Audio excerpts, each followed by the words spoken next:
Sa akin, share ko lang yung, yung human creation week.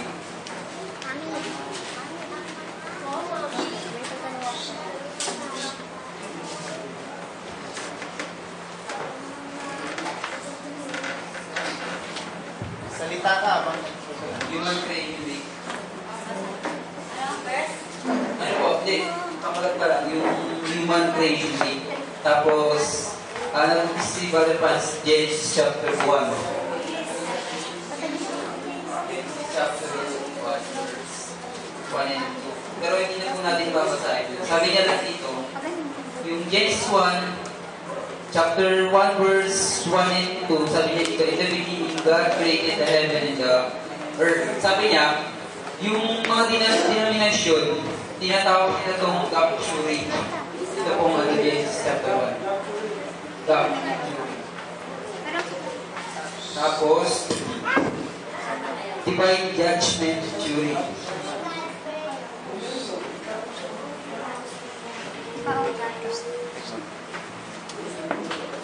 Divine judgment.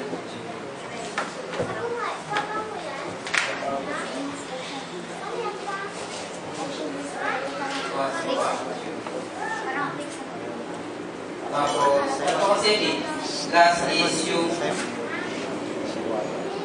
chaotic earth restoration. Chaotic earth restoration.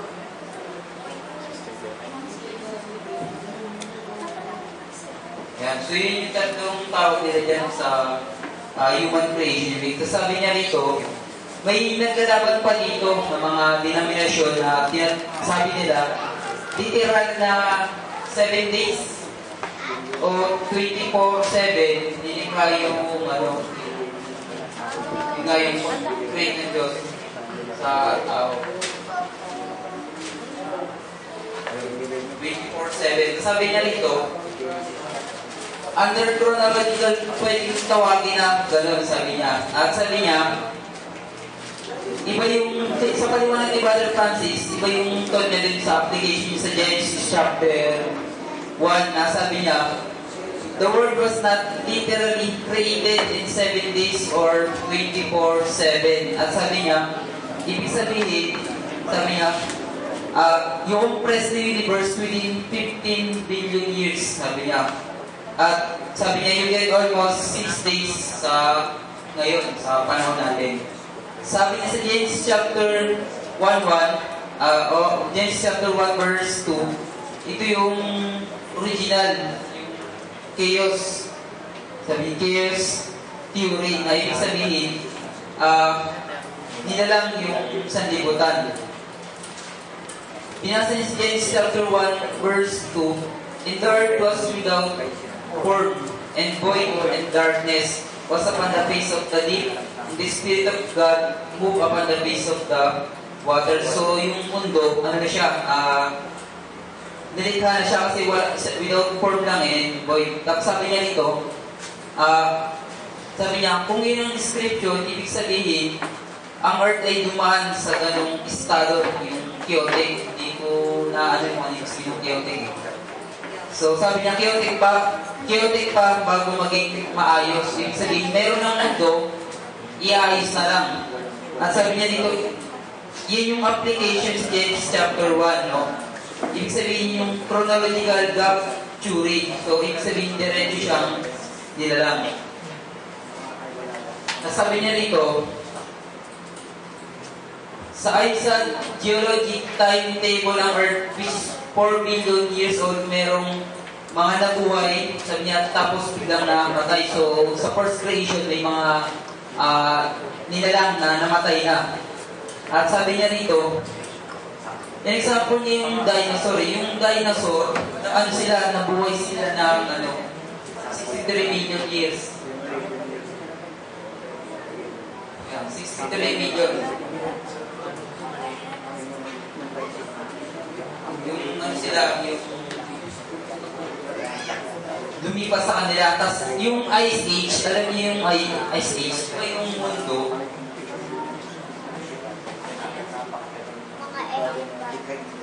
Yung mundo kasi, siya, na-covered siya ng yellow.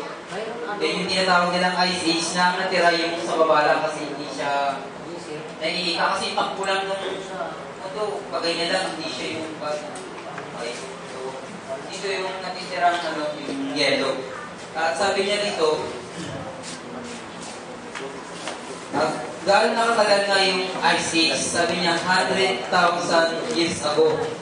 Yung tagal niya. Sabi niya, kung 100,000 years ago ang ice age, ibig sabihin, malayo na. At sabi niya dito, paano na trace yung, parang may mga edad yung mundo. Sabi niya, meron silang pinagkukunan ng information at sinabi niya dito, merong rock formation. So, dinala ko yung booklet ni Brother Branham, parang illustration lang.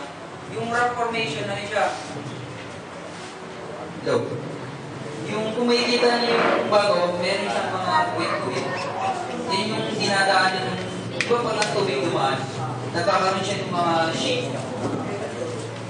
Oo. Sabi niya rito, yung rock formation na naka-ukit dahil sa tubig. Hello? At example niya rito yung, yung Grand Canyon, hindi ko alam. Ang sabi ni Brother Pastor nung kanina, siya yung, di ba sa lupa, example sa ganyan, nagkakaroon siya ng itak. Pagka nagaling doon, doon dumadaan yung tubig. At sabi niya rito, na-trace nila, meron silang sediments. Yung sediments, yung buhangin na naiipon sa, kung nakikita nyo sa, di ba? Sa lupa. At sabi niya rito,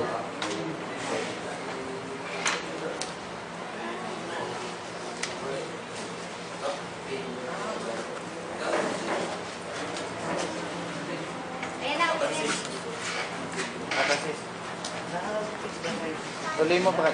yun. Tapos sabi niya, na-trace nila, meron silang sediments ngayon sa lupa. Low.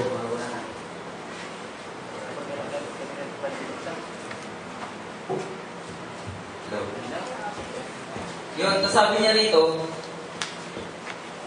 yung sediments doon sa lupa, doon nalagyan yung age nga. No? So, kasi pag nagkakaroon ng curve yung, yung bato, kasama na yung buhangin doon na naipon. At sabi niya rito,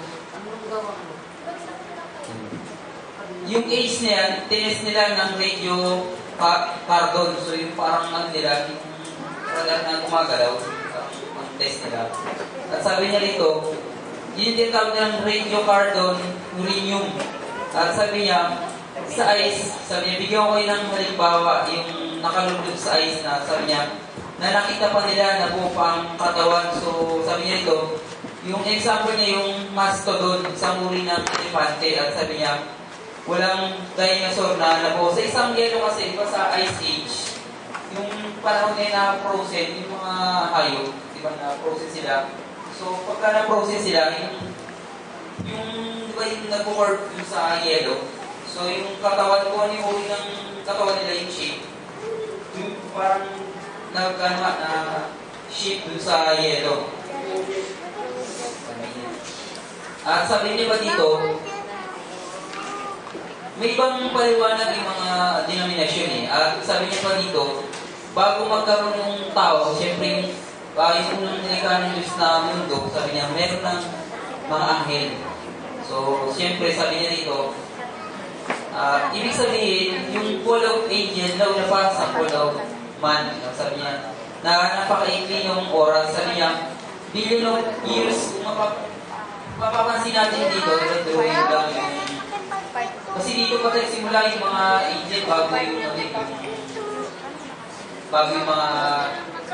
yung recreation na. So dito pa lang, sabi niya, billion of years yung mga angels. So sabi niya, the fact of the existence of the angel or the fall of the angels.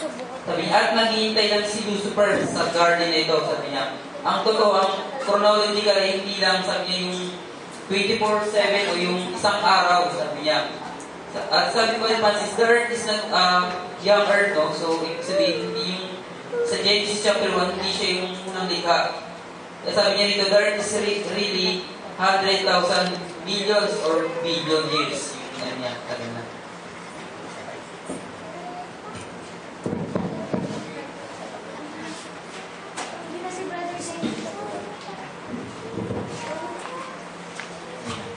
Municipal units.